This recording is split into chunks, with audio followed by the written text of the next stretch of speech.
a celebrated climate activist known for innovative solutions like artificial glaciers, suddenly detained under stringent national security laws for leading a peaceful fight for his people's rights. Welcome back to Prism Bharat. From 2019 reorganization to the recent clashes in 2025 and the pivotal role of Sonam Wangchuk, we'll break it all down. Let's dive in. The ongoing agitation in Ladakh isn't just about politics. It's a clash between strategic national interests and the rights of tribal majority region. Back in 2019, when Ladakh was carved out as a union territory from Jammu and Kashmir, many in Leh celebrated it as a long-awaited freedom from perceived marginalization. But fast forward to today, and the promise feels unfulfilled. Administered under Article 240 without a legislature, Ladakh's governance is centralized in Delhi's hands. Great for border security with China, but it leaves locals feeling powerless. No permanent safeguards for land, jobs, or their fragile ecology. This disconnect sparked widespread protest led by a united front of Leh and Kargil groups demanding constitutional protections. At the heart of this movement are four non-negotiable pillars. First, full statehood to restore legislative powers and a democratic accountability. Second, inclusion under the 6th schedule of the Constitution, a framework designed for tribal areas, giving locals control over lands, resources, and culture. With over 97% of Ladakh's population being tribal, this isn't just a demand. It's seen as essential to prevent demographic shift and job losses to outsiders. Third, a separate public service commission to tackle the staggering 26.5% graduate unemployment rate, way above the national average. And fourth, 2 Lok Sabha seats instead of 1 for better representation in parliament. These demands came from a rare unity. The Leh Apex Body or the LAB and the Kargil Democratic Alliance KDA, Buddhist majority Leh and Muslim majority Kargil, historically divided, have joined forces since 2021. This cross-community solidarity gives the movement real strength, making it hard for center to ignore or divide them.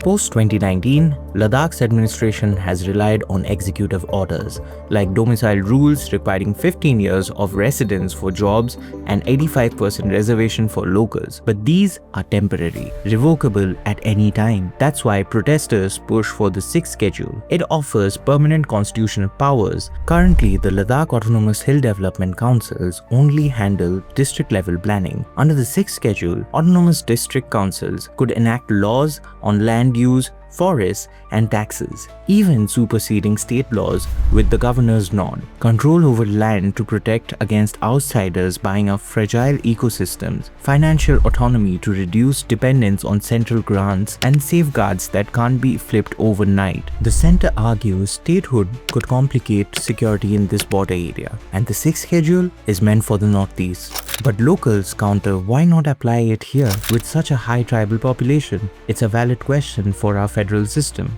Fueling the fire is a socio-economic crisis. Youth unemployment is rampant, with slow, centralized recruitment processes leaving graduates in limbo. The demand for a local PSC aims to fix this, ensuring jobs go to Ladakhis first.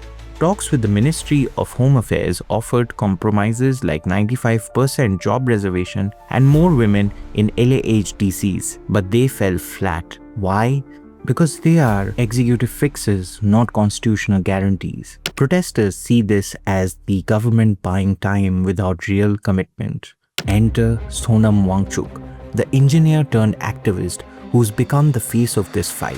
Founder of SECMOL, in 1988, he's pioneered indigenous innovation like solar-powered schools and ice stupas, artificial glaciers that store winter water for summer use. Wangchuk links the political demands to climate justice, warning that unchecked megaprojects like solar parks in Changtang threaten Pashmina herders and Ladakh's delicate environment. He's led hunger strikes, including a 14-day fast in 2025, drawing global attention.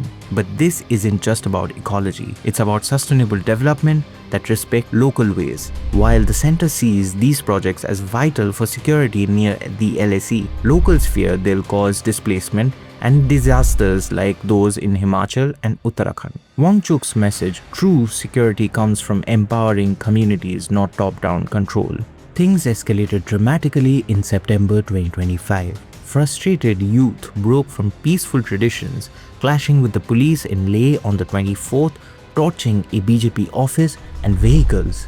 Wangchuk called it an outburst of youth, echoing Gen Z revolutions in South Asia. Tragically, 4 civilians died, dozens were injured, authorities imposed curfews, internet shutdowns, and arrested over 60, including councillors. They hinted at conspiracies and foreign links. Then, on the 26th, Wangchuk was detained under the National Security Act and shifted to Jodhpur jail for allegedly instigating violence. As of October 9, 2025, he remains detained. Though his wife visited him recently and reported his spirits remain high, the Supreme Court has deferred hearing his wife's pleas for release until October 14th. This shifted the strategy from dialogue to coercion, but it's backfired, making his release a precondition for talks. The LAB and KDA boycotted Ministry of Home Affairs meetings, demanding a judicial inquiry into the deaths,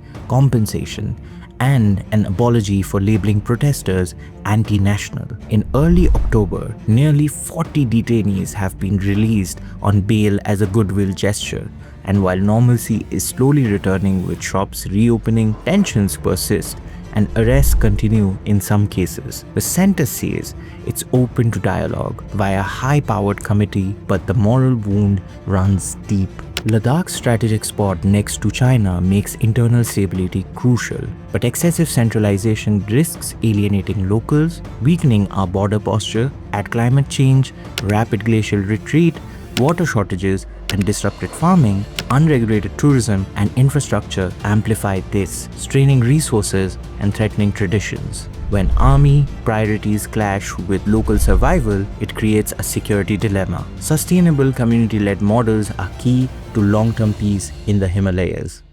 In conclusion, the Ladakh protest tests our democracy's ability to balance national security with tribal rights. The government's 6th Schedule Plus could be a way forward, granting legislative powers over land and resources while retaining central oversight on borders. For de-escalation, release detainees like Wangchuk, order a judicial inquiry, and apologize for divisive labels. Economically, speed up the PSC and regulate tourism with local input. If addressed, this could strengthen federalism.